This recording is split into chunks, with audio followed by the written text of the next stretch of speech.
మనసుకు ఆహ్లాదం కలిగిస్తున్న ఈ వాతావరణం ఉన్న ప్రాంతం కూర్మ గ్రామం. నేనున్నది కూర్మ గ్రామం. ఇది ఎక్కడుంది? శ్రీకాకుళం జిల్లా శ్రీముఖం దేవాలయానికి, ప్రముఖ దేవాలయానికి కేవలం 8 కిలోమీటర్ల దూరంలో ఒక సనాతన జీవన విధానాన్ని దశాబ్ద కాలంగా అవలంబిస్తున్న ఒక విలేజ్లో నేనున్నా. ఇక్కడ కరెంటు లేదు, ఆధునిక సౌకర్యాలు లేవు. ఇక్కడ ఈ జీవన విధానాన్ని అవలంబిస్తున్న వారు హరే కృష్ణ మూమెంట్కు చెందిన వ్యక్తులు. ఇక్కడ ఒక గ్రామాన్నే సృష్టించారు. ఈ కూర్మ గ్రామం తయారు చేయడం వెనుక, ఒక కూర్మ గ్రామం అంటే వాళ్ళు వైదిక విలేజ్ అని కూడా అంటున్నారు. సో ఒక వైదిక జీవన విధానాన్ని మళ్ళీ ముందుకు తీసుకురావడం వెనుక ఉన్న ప్రధాన కారణం ఏంది? ఎందుకు ఈ అవసరం వచ్చింది? 21వ శతాబ్దం దాటి ప్రపంచమంతా ఆధునిక యుగంలోకి రాకెట్ స్పీడ్తో పరిగెడుతున్న సమయంలో, చంద్రమండలం మీద భూములు అమ్ముతున్న వ్యక్తులున్న ఈ తరుణంలో మళ్ళీ బ్యాక్ టు రూట్స్, మళ్ళీ వేదాల్లోకి, బ్యాక్ టు వేదాస్ అని మళ్ళీ మన మూలాల్లోకి వెళ్ళాల్సినంత అవసరం ఏమొచ్చింది? ఆధునిక యువతకు వాళ్ళు ఏం చెప్పాలనుకుంటున్నారు? ఈ జీవన విధానాన్ని, సనాతన వైదిక విధానాన్ని ప్రచారం చేయడం ద్వారా నేటి ఆధునిక యువతకు ఏం చెప్పాలనుకుంటున్నారు? ఈ విషయాలన్నీ మనం ఈ వీడియోలో తెలుసుకుందాం. ఈ వీడియోలో ఈ కూర్మ గ్రామానికి సంబంధించిన ప్రత్యేకతలన్నీ ఉంటాయి. సో ఈ గ్రామ విశేషాలను మనకు వివరించడానికి రాధాకృష్ణ గురువు గారు ఉన్నారు మనతోటి. సో రాధాకృష్ణ చరణ్ దాస్ గారు. సో ఆ ప్రభు గారిని అడిగి కూర్మ గ్రామ విశేషాలను, కూర్మ గ్రామాన్ని ఏర్పాటు చేయడం వెనుక ఉన్న బలమైన కారణాన్ని, ఈ 10 ఏళ్ల కాలంలో వాళ్ళకి ఎదురైన ఇబ్బందుల్ని, ఎక్కడి నుంచి ఇంత ఫండ్ మొబిలైజ్ చేయగలుగుతున్నారు, వచ్చిన వాళ్ళకు ఉచిత భోజనము, వసతి ఎలా కల్పించగలుగుతున్నారు? సో ఈ వివరాలన్నీ కూడా మనం రాధాకృష్ణ చరణ్ దాస్ గారిని అడిగి తెలుసుకుందాం. నమస్తే గురూజీ. గురూజీ అనాలా, ప్రభు అనాలా? ఎందుకంటే హరే ప్రభు అనాలి. సో హరే కృష్ణ చైతన్య మార్గంలో ఉన్న వాళ్ళందరినీ ప్రభు అని పిలవాలి. అవునండి, ప్రభు అని పురుషుల్ని, ఆడవాళ్ళని మాతాజీ అనాలి. ఓకే. సో నాకు ఒకే ఒక డౌట్. సో మేము కార్లు వాడుతున్నాము, సెల్ ఫోన్ వాడుతున్నాము, ఏసీలలో ఉంటున్నాము, ఓకే, ఫ్లైట్లలో జర్నీలు చేస్తున్నాము, టూరిస్టులుగా విదేశాలకు పోయి తిరిగి వస్తున్నాము. అంటే నేటి యువత, ముఖ్యంగా జెన్జీ మొత్తం కూడా ఒక ఆధునికత వైపు పరిగెడుతున్న కాలంలో 10 ఏళ్ల క్రితం మళ్ళీ మీరు సనాతనం వైపు, వైదిక వైపు, జీవన విధానం వైపు, సరే అంటే మళ్ళీ యువతను తీసుకుపోయే ఉద్దేశంతో స్టార్ట్ చేశారా? కేవలం ఎంతో కొంత మనం దాన్ని కాపాడాలన్న ఉద్దేశంతో స్టార్ట్ చేసిరా? అసలు మొత్తంగా ఈ కూర్మ గ్రామాన్ని నిర్మించడం వెనక ఉన్న ప్రధాన ఉద్దేశం హరే కృష్ణ మూమెంట్ నుంచి ఏముంది? హరే కృష్ణ. మొదట ప్రభుపాదుల వారి నమ ఓం విష్ణుపాదాయ కృష్ణ ప్రేష్టాయ భూతలే శ్రీమతే భక్తి వేదాంత స్వామి నిత్యనామిని నమస్తే సారస్వతి దేవే గౌరవాణి ప్రచారిణి నిర్విశేష శూన్యవాది పాశ్చాత్య దేశధారిణి. ఎవరైతే ఇస్కాన్ ఫౌండర్ శ్రీల ప్రభుపాద ఉన్నారో, ఇప్పుడు మీరు ఇక్కడ కూడా చూడొచ్చు, అక్కడ రష్యన్స్ ఉన్నారు, ఇద్దరు యూరోప్ కంట్రీ, ఇలా వేరే వేరే దేశస్తులు కూడా ఈ గ్రామాన్ని చూడడానికి వస్తున్నారు. ఈ యొక్క ప్రపంచవ్యాప్తంగా ఉన్న ఇస్కాన్ సంస్థ అయితే దాని ఫౌండర్ ప్రభుపాద అని ఉన్నారో, వారు 1950s 60s ఇస్కాన్ స్థాపించినప్పుడే చెప్పారు ఏంటంటే, ప్రాచీన భారతీయ జీవన విధానం ఏదైతే ఉందో, ఈ జీవన విధానమే ప్రపంచాన్ని రక్షించగలుగుతుంది. ఏ విధంగా మనిషి ప్రయత్నిస్తున్నా కూడా, వాళ్ళు ఎంత ఆధునీకరణ చెందుతున్నా కూడా, వాళ్ళు భవిష్యత్తులో ఒక స్టేజ్ వరకు వెళ్ళిన తర్వాత అగమ్య గోచరంగా ఆగిపోతుంది పరిస్థితి. అది ఫైనాన్షియల్ విషయం కానీ, అంటే ఆర్థిక విషయం కానీ, సామాజిక విషయం కానీ, కుటుంబ వ్యవస్థ కానీ, ఉద్యోగ వ్యవస్థ కానీ, ధనం గురించి కానీ, తర్వాత ఒక గ్రామాల విషయం కానీ, సిటీస్, నగరాలు, ఇవన్నీ కూడా భవిష్యత్తులో ఒక స్టేజ్కి వెళ్ళి, అది తొందరలోనే ఉంటుంది, అక్కడికి వెళ్ళి ఏం చేయాలో అర్థం కాక ఆగిపోతాయి. అందరూ డిస్టర్బ్ అయిపోయే స్టేజ్ వచ్చేస్తుంది. ఎందుకు అంటే, ఒకటి వనరులన్నీ కూడా అడుగంటిపోతున్నాయి. మనం సమాజంలో చూస్తుంటే, ఒకప్పుడు అంటే ఇప్పుడు నేను ఇక్కడికి వచ్చింది, ఇప్పుడు 2016లో ఇది ఆరంభమైంది, నేను 2019 అలా వచ్చాను. దానికన్నా ముందు ఒక అడ్వర్టైజ్మెంట్ చూసేవానండి. ఇట్లా ఒక అమ్మాయి ఏదో యాపిల్ తీసుకొస్తుంది, నమలంగానే ఆ యాపిల్లో రక్తం కనిపిస్తుంది, మీ చిగుర్లలో రక్తం వస్తుందా అని అడ్వర్టైజ్మెంట్ ఇస్తారు. ఆ మ్యాక్సిమం అప్పుడు ఆ యాడ్ చూసినప్పుడు ఆమె ఏజ్ 20 years ఉంటుండొచ్చు. అసలు 20 సంవత్సరాల వయసు వాళ్ళకి చిగుర్లలో రక్తం వస్తుంది అంటున్నారు. కానీ పూర్వము 100 సంవత్సరాలు జీవించి ఉన్నా కూడా చనిపోయేటప్పుడు కూడా చిగురులో నుంచి ఒక్క చుక్క రక్తం రాలేదు మరి అప్పుడు వాళ్ళకు. మరి ఎందుకు ఇప్పుడు అంటే యాక్చువల్గా చాలా అడ్వాన్స్ అవుతున్నాము, కానీ ఎందుకు ఇన్ని ప్రాబ్లమ్స్ ఫేస్ చేస్తున్నాం? అంటే మన అడ్వాన్స్మెంట్ ఏదైనా రాంగ్ డైరెక్షన్లో పోతుందా ఆలోచిస్తే ఇదంతా కూడా ఒకటి భగవద్గీతలో కృష్ణుడు చాలా స్పష్టంగా చెప్తున్నాడు అండి. చాలా మంది రిలీజియన్ అనుకుంటున్నారు, ఏదన్నా అనుకోండి, కానీ కృష్ణుడు చెప్పింది భగవద్గీత ఏంటంటే లైఫ్ స్టైల్ అండి. అసలు మనిషి యొక్క జీవిత లక్ష్యం ఏంటి అని ఎలా జీవించాలి. అన్నాద్ భవంతి భూతాని పర్జన్యాద్ అన్న సంభవ, యజ్ఞాద్ భవతి పర్జన్యో యజ్ఞ కర్మ సముద్భవ. వర్షం వలన అన్నము కలుగును, అన్నం వలన సకల జీవులు జీవించును. కానీ ప్రస్తుతము అదే అన్నము కెమికల్స్ అయిపోతుంటే మనిషి ఎలా సంతృప్తిగా జీవిస్తాడు? సో అందుకని టెక్నాలజీ పెరుగుతుంది, అన్ఎంప్లాయ్మెంట్ పెరుగుతుంది. టెక్నాలజీ పెరుగుతున్నా కూడా క్రైమ్స్ పెరుగుతున్నాయి, టెక్నాలజీ పెరుగుతుంది, డైవర్స్ కేసెస్ పెరుగుతున్నాయి, ఉమ్మడి కుటుంబాలు బ్రేక్ అయిపోతున్నాయి, ఓల్డ్ ఏజ్ హోమ్స్ పెరిగిపోతున్నాయి, చిన్న వయసులోనే క్యాన్సర్, ఇవన్నీ కూడా మనం అనర్థాలు చూస్తుంటే మరి ఇప్పుడు ఎంత మనం మూన్ మీదకి వెళ్ళి స్థలాలు కొన్నా కూడా ఉన్న స్థలంలో మనిషికి సంతృప్తి లేదు, ఆరోగ్యం లేదు, రెండు పోయినప్పుడు ఏం సాధించామని అంటున్నాం. అందుకని మన ప్రాచీన జీవన విధానం వైపు వెళ్తున్నాం సార్. ఇక్కడ ప్రస్తుతము 18 కుటుంబాలు ఉన్నారు. ఇక్కడ మొదట 2 కుటుంబాలతోటి మొదలైంది గ్రామం. ఇది 60 ఎకరాల స్థలం మొత్తం, 65. తర్వాత ఈ గ్రామంకి వచ్చి సాధారణంగా అందరు అడుగుతారు ఎక్కడి నుంచి ఫండ్స్ వచ్చాయి, ఇది ఇస్కాన్ సంబంధించిందా అంటే ఇది ఒక ఇండిపెండెంట్ ట్రస్ట్ అండి. ఇది నందగోకులం గోశాల ట్రస్ట్. పూర్వం యాదగిరిగుట్ట దగ్గరనే ఈ గ్రామం ఉండేది, కానీ అక్కడ మంచినీళ్లు లేని కారణంగా, భూమిలో వాటర్ లేని కారణంగా అక్కడ సేల్ చేసి ఇక్కడ కొనడం జరిగింది. తర్వాత ఈ రోజు ఒక 100 నుంచి 150 మంది భక్తులు విజిట్ చేస్తుంటారు, సందర్శకులు. అలానే ఆదివారం కూడా ఒక 500కు పైగా భక్తులు సందర్శిస్తుంటారు. వాళ్ళందరికీ కూడా పూర్తి భోజన ప్రసాదం మనం పెట్టగలుగుతున్నామంటే ఇక్కడ చేసే వ్యవసాయం చేస్తున్నాం. తర్వాత వచ్చేసి ఇక్కడ బేసికల్ గా కరెంట్ వాడకపోవడానికి కూడా కారణం చాలా కొంచెం డీప్ గా వెళ్ళాలి సార్. ఎట్లా అంటే చాలా మంది అడుగుతారు, ఇప్పుడు బావి నీళ్లు తోడి కాళ్ళు కడుక్కోవడం, అన్ని ఎక్కడికి వెళ్ళినా ట్యాప్స్ ఉంటాయి, కానీ ఒక ట్యాప్ సిస్టమ్ మనం ఇన్వెంట్ చేసాం అనుకోండి, ఒక ట్యాప్ సిస్టమ్ పెట్టాలి అనగానే దానికి ఒక ప్లంబర్ అవసరం, ఒక పైప్ లైన్. ఆ పైప్ లైన్ ఎక్కడికి ఉంటది అంటే ట్యాంక్ ఉంటది. ఆ ట్యాంక్ లో మళ్ళీ వాటర్ నింపాలంటే మోటార్. ఈ మోటార్ గురించి అంటే కరెంట్ గురించి అంటే కరెంట్ బిల్ కట్టాలి, దానికి మళ్ళీ డబ్బులు స్పెండ్ చేయాలి, డబ్బులు సంపాదించాలంటే ఉద్యోగం అంటే మళ్ళీ స్కూల్, మళ్ళీ జాబ్స్. స్కూల్ అంటేనే గ్రామాలు ఖాళీ అయిపోతాయి. గ్రామాలు ఖాళీ అవ్వడానికి కారణము ఆధునీకరణ. సో కానీ గ్రామాలు ఉన్నంత వరకే మన సాంప్రదాయాలు బతికుంటాయి, మన యొక్క విలువలు ఉంటాయి, ఆరోగ్యము విలువ ఉంటుంది, సంతృప్తికరంగా జీవించడానికి కూడా గ్రామ జీవితం అవసరం అండి. టౌన్ అనేది ఎక్కడో ఉండాలి, కానీ ఇప్పుడు టౌనే అయిపోవాలని టౌన్ ఎక్స్పాండ్ అవ్వదు, విలేజెస్ ఉండాలన్నమాట. విలేజ్ ఉంటేనే విలువలు ఉంటాయి. సో అందుకని మేము ఈ ఎలక్ట్రిసిటీ కూడా యూజ్ చేయట్లేదండి పూర్తిగా, ఎందుకంటే అది ఇప్పుడు ఇది లగ్జరీ ఏం కాదు, పవర్ అన్నది ఇప్పుడు కనీస అవసరాలలో చేరింది. అవును, ఫ్యాన్ అన్నది ఇంత కనీస అవసరం అయిపోయింది. కానీ ఇప్పుడు మీరు చూస్తున్నారు, మీరు హ్యాపీగా ఉన్నారు, మాకేమో చెమట పోసేస్తుంది. మీకు ఎక్కడ చూసినా కరెంట్ లేదు, ఫ్యాన్ లేదు. అదే సార్, యాక్చువల్ గా మనకు నేచురల్ గా భగవంతుడు విండ్ ఇచ్చాడండి, ఇది ఇచ్చాడు కదా, గాలి సరిపోయిన అన్ని ఇచ్చాడండి, ఆహారం ఇచ్చాడు, గాలి ఇచ్చాడు. జస్ట్ మనం దాన్ని కాపాడుకోవాలి, అవి కాపాడుకోలేకపోతున్నాం అన్నమాట. తర్వాత ఇక్కడ మనం చూడండి, ఇప్పుడు సర్ఫ్స్, షాంపూస్ ఇవన్నీ వాడుతున్నాం కదా. రీసెంట్ గా కూడా నేను చూస్తున్నాను, ఎన్నో నదీ జలాలన్నీ కూడా ఈ యొక్క సర్ఫ్ ఏదైతే వేస్టేజ్ ఇప్పుడు వదులుతున్నాం కదా పైప్ లైన్స్ లో, అది వెళ్ళి నదీ జలాల్లో ఉన్న చాలా జీవరాశులు చనిపోతున్నాయి అన్నమాట ఈ కెమికల్స్ వెళ్ళి. సో అందుకే అట్లా మేము ఒక్క కూర్మగ్రామ్ ఇట్లా ఆచరించిన మాత్రాన ప్రపంచం మేము రక్షించలేమండి. జస్ట్ ఏంటంటే ఇది ఒక మోడల్ ఎగ్జాంపుల్ లాగా రేపు పొద్దున భవిష్యత్తులో అన్ఎంప్లాయ్మెంట్ వచ్చేసింది. లేదా ఇప్పుడు చూస్తున్నాం కదా, పూర్వము 20 years కి వివాహం జరిగి 80 సంవత్సరాల వరకు దంపతులు కలిసి ఉండేవారు, ఇప్పుడు 35 సంవత్సరాల వరకు కూడా సెటిల్ అవ్వట్లేదు, 50 సంవత్సరాలకే చనిపోతున్నారు. ఏదో ఒక రోజు ఆలోచిస్తారనమాట, అసలు ఏంటి మన పూర్వం అంటే ఒక మోడల్ ఉండాలి. ఇప్పుడు సిటీస్ కూడా, ఇప్పుడు నగరాలు కూడా, ఏమంటారు, ఈ గ్రామాలు కూడా మొత్తం హైఫై అయిపోతున్నాయి. ఎక్కడ ఉంది మరి మన ఇది? సో ఆ యొక్క ఉనికి రక్షించుకోవడానికి కూడా ఈ గ్రామ జీవితం అవసరము. మళ్ళీ మన శాస్త్రాలు, అసలు వేదిక్ స్క్రిప్చర్స్, భగవద్గీతలో కృష్ణుడు మనస్సుని ఎట్లా నియంత్రించుకోవాలి, ఇంద్రియాలు అంటే ఏంటి, అసలు ఆత్మ అంటే ఏంటి, జ్ఞానం అంటే అన్ని చెప్పారు. ఇది కూడా అవసరం. మనిషికి ఆత్మజ్ఞానం లేకుంటే సంతృప్తిగా ఉండలేడు. సింపుల్ ఫార్ములా ఇది.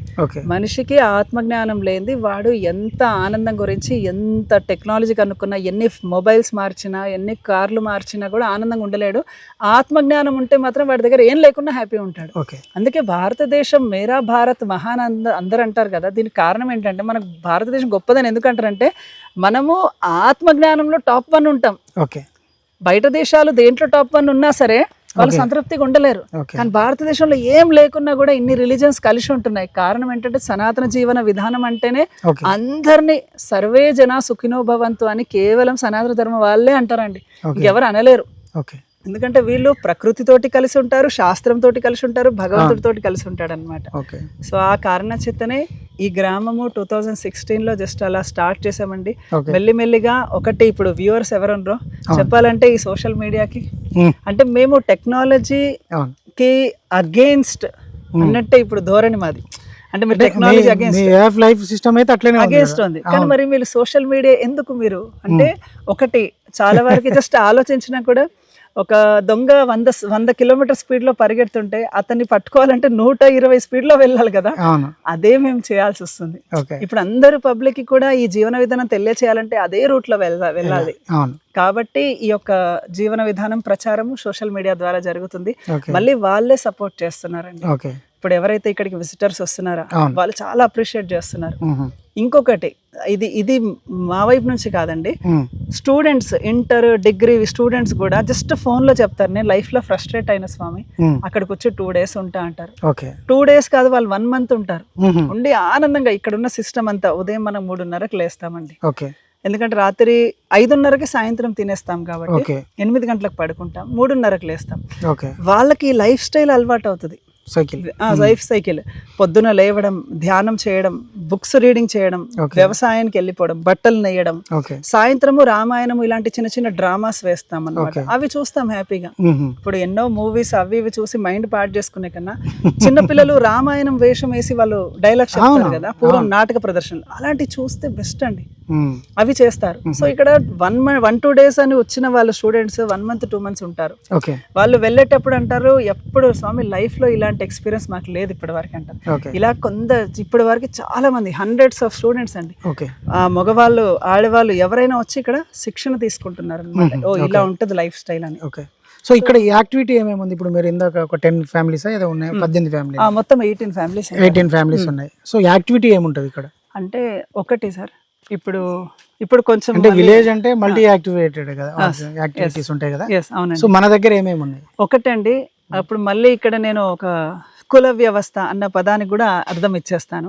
శ్రీకృష్ణుడు భగవద్గీతలో చాతుర్వర్ణం మయా సృష్టం అని చెప్పారు. అంటే 4 వర్ణాలు ఇది నేను సృష్టించాను, కానీ ఇది జన్మతః కాదు, వాళ్ళ యొక్క కర్మ బట్టి ఇది నిర్ణయించబడుతుందని. ఇక్కడ అదే విధంగా కుండలు తయారు చేసే వాళ్ళు ఉంటారు, బట్టలు నేసే వాళ్ళు ఉంటారు, కార్పెంటర్ వర్క్ చేసే వాళ్ళు ఉంటారు, మందిరంలో పూజారి సేవ చేసే వాళ్ళు ఉంటారు. ఇలా పిల్లలు ఇక్కడ పెరిగే పిల్లలు ఇక్కడ ఉన్న వాళ్ళు కూడా వాళ్ళ నేచర్, మానసిక శారీరక స్థితి బట్టి వాళ్ళకి ఏది సూట్ అవుతుందో వాళ్ళు ఎంచుకోవచ్చు. అర్థమవుతుంది కదండి. సో అందులో వాళ్ళు ఒక 5 hours ఏదో ఒకటి ప్రొడక్షన్ చేస్తారన్నమాట. ఇక్కడ మళ్ళీ మనీ కూడా వాడరండి, ఇక్కడ కరెన్సీ ఉండదు, వస్తు మార్పిడి జీవన విధానం. అంటే ఒకరి నుంచి ఒకరు, ఇప్పుడు కూరగాయలు పండించే వాళ్ళు అన్ని కూడా టెంపుల్ కి హ్యాండ్ ఓవర్ చేస్తారు. బట్టలు నేసే వాళ్ళు క్లాత్ ఏదైతే నేస్తారో ఇదంతా టెంపుల్ కి హ్యాండ్ ఓవర్ చేస్తారు. టెంపుల్ ఏం చేస్తుందంటే ఇక్కడ ఎందరు మంది కుటుంబాలు ఉన్నారు అన్ని సమానంగా డిస్ట్రిబ్యూట్ చేసేస్తుంది మళ్ళీ. ఇలా మనకేంటంటే వస్తు మార్పిడి తోటి జీవన విధానం. కాబట్టి అన్ని వృత్తులు ఉంటాయి ఇక్కడ. అంటే పూర్తిగా ఇప్పుడు మనకు మొత్తం 300కు పైగా వృత్తులు ఉన్నాయండి. అవన్నీ కాకుండా కూడా మేజర్ ఇప్పుడైతే ఇంప్లిమెంట్ చేసాం. నెక్స్ట్ ఇంకా అనదర్ 10 years లో మా నెక్స్ట్ జనరేషన్ పిల్లలు ఒకవేళ ఈ సెటిల్ అయిపోయారనుకోండి, వాళ్ళు ఇంకా వృత్తులు బయటికి తీసుకొస్తారు. ఇప్పుడు ఇది కాకుండా మనకు మళ్ళీ అక్కడ సన్యాసాశ్రమం ఏదో పెట్టారు కదా, అంటే అవి ఏమున్నాయి ఇంకా? ఇదేమో ఇప్పుడు మీరు సివిల్ లైఫ్ గురించి చెప్పారు. ఓకే, మూవ్మెంట్ కి సంబంధించి అంటే కృష్ణ చైతన్యంలో ఉన్న వాళ్ళు, ఇంకా అక్కడ కాలేజ్ ఏదో ఉంది, వేదం నేర్చుకునే అది వర్ణాశ్రమ కళాశాల అని ఉంది, మీరు చూస్తున్నారు కదా. అంటే వర్ణాశ్రమ కళాశాల అంటే ఏంటంటే ఇప్పుడు 14 years అండి. ఇప్పుడు మీరు అర్జునుడు పాండవుల్ని గురించి విన్నారు కదా, వాళ్ళు ద్రోణాచార్యుడి దగ్గరికి వెళ్ళి శిక్షణ తీసుకున్నారు. లవకుశులు గురువు దగ్గర వెళ్ళి శిక్షణ తీసుకున్నారు. కృష్ణ బలరాములు కూడా సాందీపముని దగ్గర వెళ్ళి ఆశ్రమంలో విద్య నేర్చుకున్నారు. అంటే పిల్లలు ఎప్పుడు కూడా ఒక సర్టెన్ 6 years 7 years రాగానే గురుకులంకి వెళ్ళిపోవాలి. తల్లిదండ్రులు కాకుండా గురుకులంకి వెళ్ళి అక్కడ ఒక గురువు చెప్పినట్టు వాళ్ళు సేవ చేసి ఇంద్రియ నిగ్రహం నేర్చుకోవాలి, బ్రహ్మచర్యం ఆచరించాలి. ఇవి శిక్షణ తీసుకుంటారు అక్కడ. ఇప్పుడు మీరు చెప్పిన ఇక్కడ ఉన్న బాయ్స్ అక్కడ వెళ్ళి ఈ శిక్షణ తీసుకొని 14 years కంప్లీట్ అయ్యే వారికి శాస్త్ర స్టడీ చేస్తారు. 14 నుంచి 20 years వరకు ఇంద్రియ నిగ్రహము, బ్రహ్మచర్యము, వృత్తి ఈ శిక్షణ పొందుతారు. 20 సంవత్సరాల తర్వాత వాళ్లకు వివాహ సంబంధము పెద్దలు నిర్ణయిస్తారు. ఈ వివాహ సంబంధం జరగంగానే మళ్ళీ ఇక్కడ ఉన్న గృహస్థ కుటుంబాల్లో వాళ్ళు షిఫ్ట్ అయిపోతారు. సో అక్కడ బ్రహ్మచర్య శిక్షణ, వృత్తి శిక్షణ అక్కడ జరుగుతుంది. ఏదైతే మీరు ఇప్పుడు అన్నారో ఇటు గృహస్థ జీవితము, వ్యవసాయము ఇవన్నీ ఇటువైపు. అక్కడ పూర్తిగా బ్రహ్మచారులుగా ఉండాల్సిన అవసరం లేదు. లేదండి, ఎందుకంటే శాస్త్రంలో 4 వర్ణాలని చెప్పారు. మనం ఇప్పుడు బయట సమాజంలో చూస్తే చిన్నప్పటి నుంచి వాళ్ళు మొబైల్స్, ఈ అడల్ట్ ఇవన్నీ చూస్తున్నారు. ఇవంతా మూవీస్, సీరియల్స్ ఇవన్నీ. ఇదంతా మన కల్చరే కాదు. ఎందుకంటే సర్టెన్ ఏజ్ వరకు వాళ్ళకు ప్యూర్ బ్రహ్మచర్యం ఆచరించి ఇంద్రియ నిగ్రహం నేర్పించి గురువుకి సేవ చేయడం నేర్పియాలి. ఇది ధర్మం, ఇది రాజధర్మం. యాక్చువల్ గా ఎవరైతే ఈ రాష్ట్రాన్ని పరిపాలిస్తారు కదా వాళ్ళ ధర్మం ఇది. పిల్లలు ఈ విధంగా శిక్షణ పొందుతున్నారా అని చూసేది వాళ్ళ ధర్మం. కానీ ఇప్పుడు ప్రస్తుతం అది రాజుల ధర్మం, వాళ్ళకి తెలియదు ఎట్లా ఉండాలో.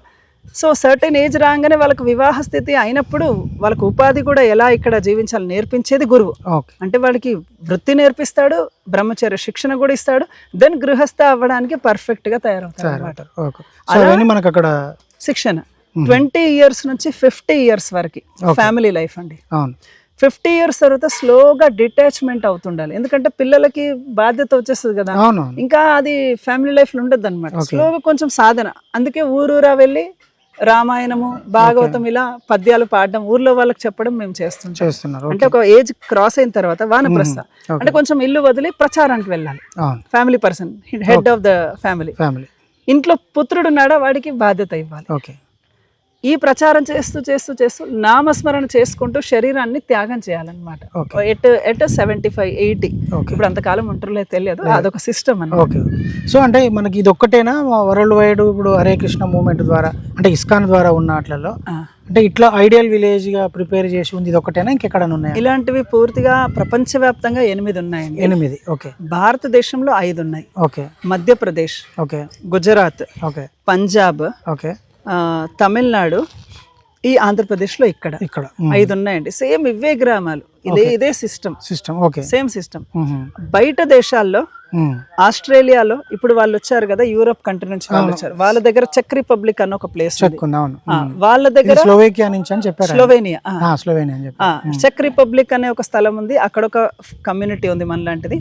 అట్లాంటా, అమెరికాలో అట్లాంటా ఉంది, అక్కడ మన కమ్యూనిటీ ఉంది. ఆస్ట్రేలియాలో కృష్ణా వ్యాలీ అని ఒకటి ఉంది, అక్కడ ఒక మొత్తం 8 గ్రామాలు. ఈవెన్ వివాహాలు జరిగినా కూడా ఈ గ్రామాలలో మనం సంబంధాలు చూసి పెద్దలు నిర్ణయిస్తారు. సో ఇట్లా మన తదుపరి జనరేషన్స్ కూడా రన్ అవుతాయి. అంటే కూర్మా అన్న నేమ్ నే డిసైడ్ చేయడం మనకి ఏమన్నా ఉందా? అంటే దశావతారాలు కూర్మ అవతారం ఒకటి అనుకోండి, కానీ అంటే ఈ పేరు పెట్టడం వెనుక ప్రధాన కారణం అంటే ఇప్పుడు ఇక్కడ మనకు మీకు తెలిసి ఉండొచ్చు శ్రీకూర్మం. అవును, శ్రీకూర్మంలో స్వామివారు ఒక్కటే ఒక అవతారము, ఒకటే ఒక స్థలము శ్రీకూర్మం. అవును, ఈ సృష్టిలో ఒకటే ఒక కూర్మ అవతారం మందిరం. సో ఆయన యొక్క నీడలో ఈ స్థలం అంతా ధామం అన్నమాట. ఈ ధామంలో మేము ఉన్నందుకు, ఆయన నీడ వల్ల మేము జీవిస్తున్నందుకు కూర్మ గ్రామము అని ఆయన కూర్మ గ్రామం, ఆయన కృప వల్ల అని కూర్మం యొక్క గ్రామము కూర్మ గ్రామం. సో మిగతా 7 ప్లేసెస్ లో ఉన్న ఈ పేర్లతో ఏం లేదు, కూర్మ గ్రామము ఉండదు. అక్కడ భక్తి గ్రామము, నంద గ్రామము, ఇలా బదరికాశ్రమము, ఇట్లా వేరే వేరే పేర్లు పెడతారు. నవగోకుల అని వేరే దేశంలో ఉంటాయి. సో ఇప్పటి జనరేషన్ కి ఏం చెప్తారు మరి ఫైనల్గా? ఇప్పటి జనరేషన్కి మనిషి యొక్క ఇంద్రియాలు, ఇప్పుడు మెయిన్గా యూత్ ఎక్కువ డిస్టర్బ్ అయ్యేది 13 నుంచి 19 years, 21 years ఈ ఏజ్ ఎక్కువ డిస్టర్బ్ అవుతుంటారు. ఈ ఏజ్లో మనిషి ఆత్మజ్ఞానాన్ని సంపాదించడానికి ప్రయత్నించాలి. అప్పుడు ఎంటైర్ లైఫ్ వాడు హ్యాపీగా ఉండగలుగుతాడు. మెయిన్గా ఆత్మజ్ఞానం అంటే ఈ ఇంద్రియాలు ఎలా పని చేస్తుంటాయి, మనసు మనని ఎట్లా తప్పుదోవ తీసుకెళ్తుంది, ఈ మనసుని ఎట్లా కంట్రోల్ చేయాలి, ఇవన్నీ సాధన మన భగవద్గీతలో ఉన్నాయి. ఈ బేసిక్ టిప్స్ నేర్చుకోవాలి. ఓకే. అసలు కృష్ణుడు ఎవరు, మనం ఎవరు, అసలు భగవంతుడికి మనకు సంబంధం ఏంటి. ఇంకొక మెయిన్ కాన్సెప్ట్ యూత్కి అందరికీ చెప్పాలని ఉంది. బర్త్, పుట్టడం, ముసలితనం, రోగాలు, మరణం, ఇంతటితోటి అయిపోదు. మళ్ళీ జన్మ తీసుకుంటారు, మళ్ళీ మరణిస్తారు. ఈ పుట్టడం చవడం అనే ఈ చక్రం నుంచి ఎలా బయటికి వెళ్ళాలి కొంచెం ఆలోచిస్తే మన లైఫ్ హ్యాపీగా ఉంటుందండి. సో ఇక్కడికి వచ్చి ఉండాలనుకునే వాళ్ళు, లేదంటే ఎవరైనా చూడడానికి వస్తారు, దగ్గర వాళ్ళైతే వెళ్ళిపోతారు. దూరం నుంచి వచ్చి 1-2 days గడపాలనుకునే వాళ్ళకి ప్రాసెస్ ఏముంది ఇక్కడ? అంటే మిమ్మల్ని కాంటాక్ట్ చేయడానికి ఫోన్ నెంబర్ లేదు కదా? ఉంది సార్, చెప్పేస్తాను. అది చెప్పండి. 7732075607 ఇది కూర్మ గ్రామం రిసెప్షన్ నెంబర్. ఇక్కడ ఏ కుటుంబం స్టే చేయాలన్నా అండి, ఫ్యామిలీతో పాటు వస్తే 3 రోజుల కన్నా ఎక్కువ స్టే లేదండి. లేదు, 3 days స్టే చేయొచ్చు వాళ్ళు. చేయొచ్చు. కానీ ఒక 4 రోజుల ముందు ఈ నెంబర్ కి కాల్ చేయాలి, ముందే బుక్ చేసుకోవాలి. ఎవరైనా సింగిల్ పర్సన్, జెంట్స్ కానీ ఫ్రెండ్స్ కానీ రావాలి అంటే వాళ్ళు 1 day బిఫోర్ కాల్ చేసినా పర్వాలేదు, కానీ కాల్ చేసే రావాలి. తెచ్చే ముందు వాళ్ళు ఒక కాల్ చేయడం టైమింగ్స్ కూడా 11 to 5 అయితే అందరికి రీచబుల్ అండి. 11 గంటల నుంచి 5 గంటల వరకు. ఎమర్జెన్సీ ఉంటే ముందు తర్వాతనే చేయొచ్చు. ఇలా ఓన్లీ లేడీస్ కి అయితే ఇక్కడ అలౌడ్ లేదండి. అంటే ఎవరైనా ఓన్లీ స్త్రీలు ఇక్కడ ఒక 1-2 days నేను వచ్చి ఉండాలని ఉందంటే పర్మిషన్ లేదు. వాళ్ళతో పాటు వాళ్ళ భర్తనన్నా, పుత్రుడన్నా, లేదా తండ్రినన్నా కంపల్సరీ ఉండాలి. ఒకరు ఉండాలి, ఫ్యామిలీ మెంబర్ ఒకరు ఉండాలి. భార్యాభర్తలు రావచ్చు, లేదా పెద్ద ఇప్పుడు 18 years అబ్బాయి ఉన్నాడు రావచ్చు. చిన్న పిల్లలతోటి కూడా ఒక స్త్రీ ఇక్కడ అలౌడ్ లేదు. ఓకే. ఇంకానండి ఇప్పుడు ఎవరైనా జస్ట్ ఇక్కడ మాకు శిబిరాలు జరుగుతుంటాయి, అంటే క్యాంప్స్, అంటే ఇక్కడ ఉన్న జీవన విధానం నేర్చుకోవాలి, మేము క్యాంప్కి రావాలనుకుంటున్నాం అంటే వాళ్ళు 7 days అట్లా వచ్చి నేర్చుకోవచ్చు. దానికి ఏమైనా ఫీ ఉంటుందా? ఇక్కడ దేనికి చార్జెస్ ఉండవండి. ఓన్లీ మేము పుస్తకాలు ఏవైతే భాగవతం, భగవద్గీత ఉన్నాయో అవి ప్రింటింగ్ ఖర్చు మాత్రం తీసుకొని అవి ప్రచారం చేస్తాం. భక్తి వేదాంత బుక్ ట్రస్ట్ ప్రభుపాదుల వారి పుస్తకాలు అన్నమాట. ఎందుకంటే బుక్స్ చదవంది మనిషి జ్ఞానం అయితే రాదండి, చదవాల్సిందే. ఎన్ని యూట్యూబ్ ఛానల్ చూసినా కూడా ప్రామాణికత వ్యాస మహర్షి కాబట్టి అవే చదవాలి. అదే చూడండి యూట్యూబ్లలో. కానీ మనం ఫైనల్గా మనం వ్యాస మహర్షిని ప్రామాణికంగా తీసుకొని ఆయన వాక్యాలనే కరెక్ట్ అని నమ్మాలి. ఇంకా ఇతరులు ఒకవేళ ఎవరిదైనా మనం వినాలన్నా అతను వ్యాస మహర్షిని కోట్ చేస్తూ మాట్లాడాలి. వ్యాసుడు ఈ విధంగా చెప్పాడు అని చెప్పాలి, కానీ నా ఒపీనియన్ ప్రకారంగా ఇది స్వామి ఆధ్యాత్మికం అని అంటే తీసుకోవద్దు. ఎందుకంటే మనకు ప్రామాణికత. ఇప్పుడు మన బాడీలో 4 defects ఉంటాయి. ఒకటి మన సెన్సెస్ ఇంపర్ఫెక్ట్, ఒక లిమిట్ కన్నా ఎక్కువ చూడలేవు. మళ్ళీ మనం అబద్ధాలు ఆడుతుంటాము, మళ్ళీ మోసపోతుంటాం, మోసం చేసే ప్రవృత్తి కూడా ఉంటది. సో మళ్ళీ భ్రమకి కూడా లోన్ అవుతుంటాం. ఒక్కోసారి నీడలో ఏంటంటే తాడు చూసి పాము అనుకుంటాం. అంటే మన సెన్సెస్ ఇంపర్ఫెక్ట్ కదా. ఈ ఇంపర్ఫెక్ట్ సెన్సెస్ తోటి పర్ఫెక్ట్ జ్ఞానం మనము ఎవరికి చెప్పొద్దో చెప్పలేము కూడా. వ్యాసుడు పర్ఫెక్ట్ కాబట్టి ఆయన ఇచ్చినవి మనం ప్రజెంట్ చేయాలి. సో అందుకని ఆ బుక్స్ ని మేము ఎక్కువ ఇంపార్టెన్స్ ఇస్తాము. మొత్తానికి ఇక్కడ ఒక సనాతన గ్రామాన్ని, సనాతన అనొచ్చు కదా, సనాతన గ్రామాన్ని సృష్టించి యూత్ ని తీసుకొచ్చే ప్రయత్నం చేస్తారు. మీ ప్రయత్నం ఫలవంతం కావాలని కోరుకుంటున్నాం. నమస్తే. చాలా సంతోషం అండి. హరే కృష్ణ. హరే కృష్ణ. హరే కృష్ణ.